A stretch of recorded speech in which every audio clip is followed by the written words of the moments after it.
अस्सलाम वालेकुम व्यूअर्स, उम्मीद है आप सब खैरियत से होंगे। तो आज तारीख है 31 अगस्त 2020। आज के दिन हम दुनिया में वकूअ पज़ीर होने वाली खबरों के बारे में आगाह करेंगे। तो व्यूअर्स, आज के दिन के हवाले से 3 अहम खबरें हैं। क्या तुर्की और यूनान के दरमियान मुबैना तौर पर कशीदगी बढ़ने का खदशा है?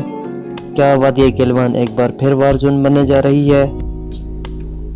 तीसरी खबर है, अमरीकी और इसराइली वफ्द की इसराइली कौमी एयरलाइन के जरिए UAE के दारुलहुकूमत अबू धाबी में आमद। तो कल के दिन यानी 30 अगस्त को यूनान के 5 लड़ाका तैयारे तुर्की की सरजमीन में घुस आए। तुर्की के हवाबाजों ने इन 5 तैयारों को इंगेज किया, यानी हर तरफ से घेर लिया। तब यूनान के तैयारे दम दबाकर भाग गए। चंद दिन पहले की खबर है कि तुर्क सदर रजब तैयब एर्दोगान ने ऐलान किया कि तुर्की ने अपने समंदर में कुदरती गैस के बड़े ज़खायर दरियाफ्त किए हैं, जिसकी यूनान को शायद मुबैना तौर पर तशवीश है। इन दोनों मुल्कों के दरमियान नहर सीवेज है, जो कि एक बहुत बड़ा तिजारती रास्ता है। तुर्की का दावा है कि ये नहर उनकी मलकियत है, जबकि यूनान का इसके बारे में और वाकिफ़ है।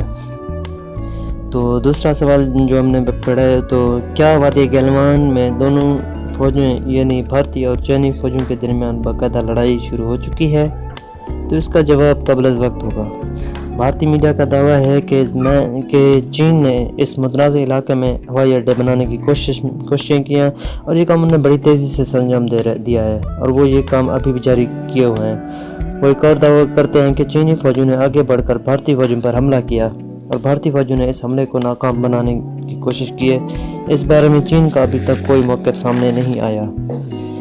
तीसरी खबर जो हमने देखी है वो यह है कि इसराइली और अमरीकी वफ्द अपनी पहली कौमी एयरलाइन के ज़रिए UAE के दारुलहुकूमत अबू धाबी पहुँच चुके हैं। अमरीकी वफ्द की सरबराही की क़यादत जो है वो अमरीकी सदर डोनाल्ड ट्रंप के दामाद कर रहे हैं।